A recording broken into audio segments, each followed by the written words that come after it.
Prezados alunos da pós em Teologia e Bíblia, bem-vindos à última disciplina do programa de pós, Ética Bíblica e Desafios Contemporâneos.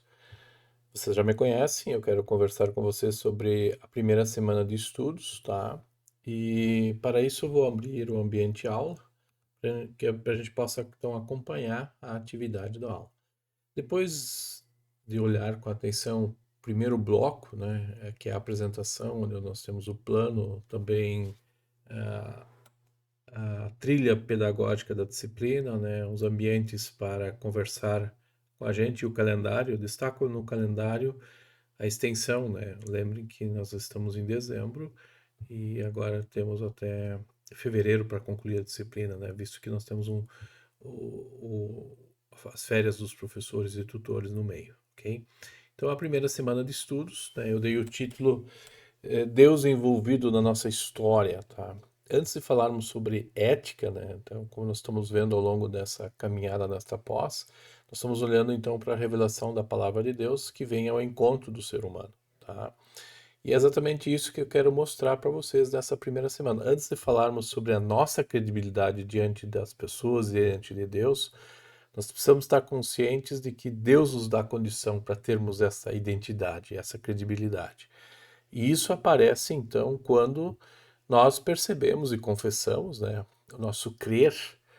Cremos que Deus me criou a mim, creio que Deus me salvou, creio que Deus me santificou, tá? Esse é um sumário do credo e isso é importante, tá? Então, o ponto de referência para falarmos então da nossa credibilidade de cristãos diante da realidade que nos cerca, precisa passar por esta dádiva de Deus nas três pessoas da Trindade. Então, Deus é ouvido na nossa história, Por que Deus faz isso, Como é que Deus faz isso? Ele pode fazer, faz. E é exatamente isso que nós testemunhamos. Então, nós queremos olhar para a primeira semana de estudos com a dimensão existencial de um cristão, tá?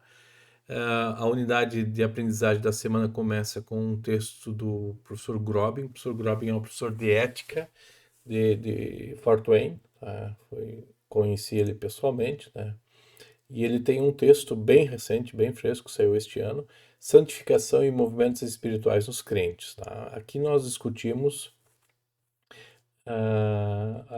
o mover do cristão, Quando a gente olha para as passagens bíblicas que estudamos, por exemplo, Jó teve que reaprender da parte de Deus que Deus estava com ele, mesmo que as coisas não estavam acontecendo como ele queria na sua vida, Quando Jesus conversa com a mulher no poço, em João 4, nós aprendemos também que Jesus diz para ela que ela é a água da vida, E ela diz, não, eu quero beber dessa água.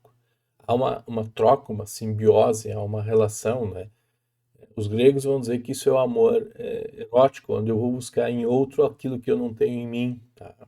Lembra que no grego nós temos agape, é o amor incondicional de alguém que se doa, Jesus é amor nesse sentido, mas a mulher no poço, vocês viram lá quando vocês estudaram João 4, na exegese dos evangelhos, que há uma relação de um noivo e com uma noiva, que o apóstolo Paulo vai fazer em Efésios 5, por exemplo, tá?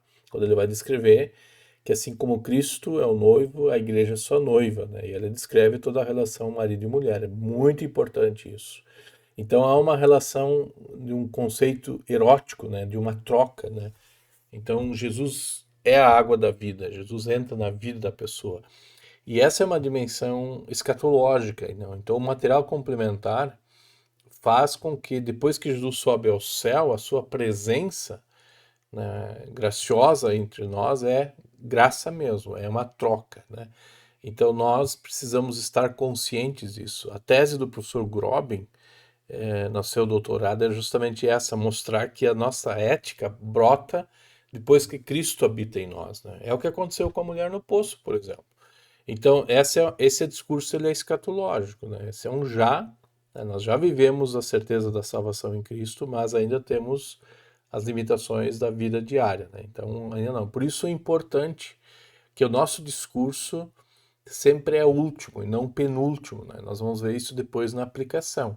Quando a gente quer tratar questões de doença teológica, a antiética, que a gente quer ver mais adiante, precisa passar por esse filtro.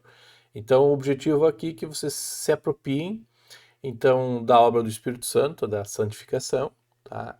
Que move os cristãos a viverem a sua vida, e também o discurso penúltimo à luz, né, à luz das condições atuais, que são, né, penúltimas à luz do conceito último. Né? O último é realmente, né, Deus nos dando uma nova condição eternamente. Tá?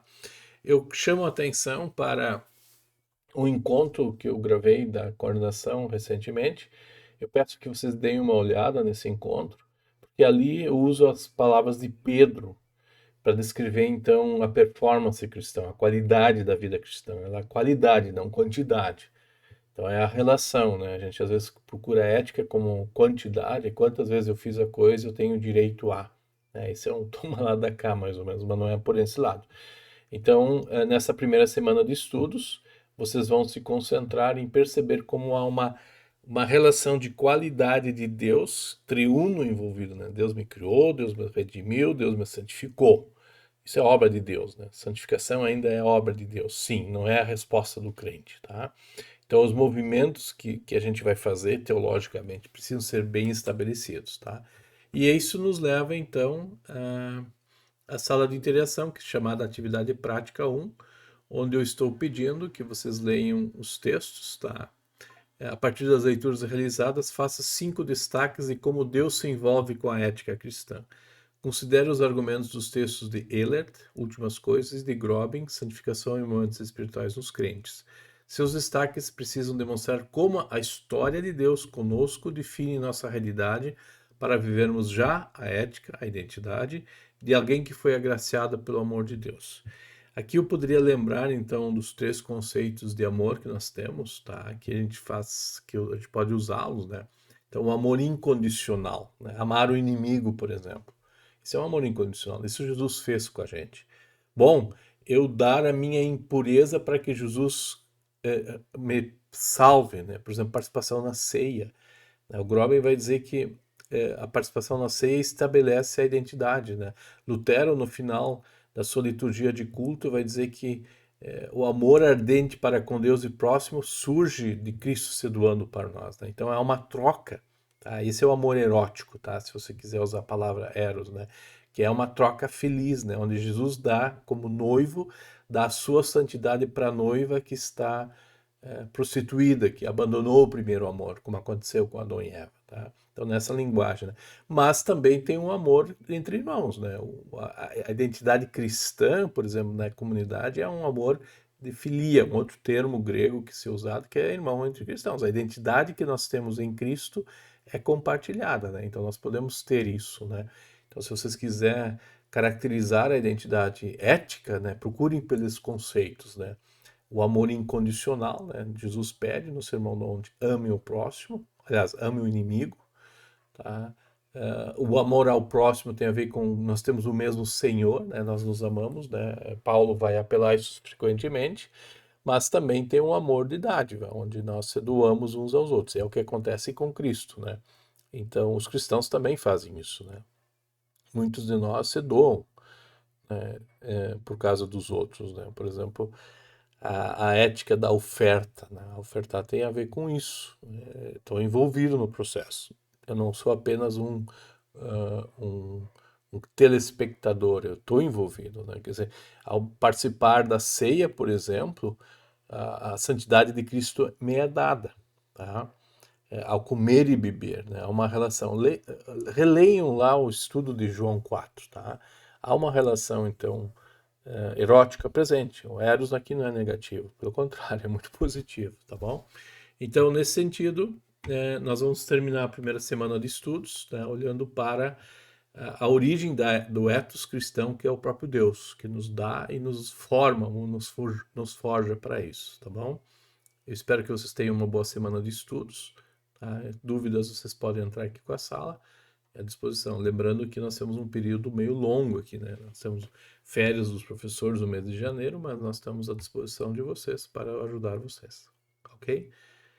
Eu espero que essa primeira semana seja abençoada e vocês possam ter, de fato, um aproveitamento teológico, né, bíblico, né, para depois fazer a teologia Essa é a ordem dos tratores da nossa pós aqui, né? Então, Ética Bíblica e Desafios Contemporâneos passa por isso aí. Bons estudos e até o próximo vídeo.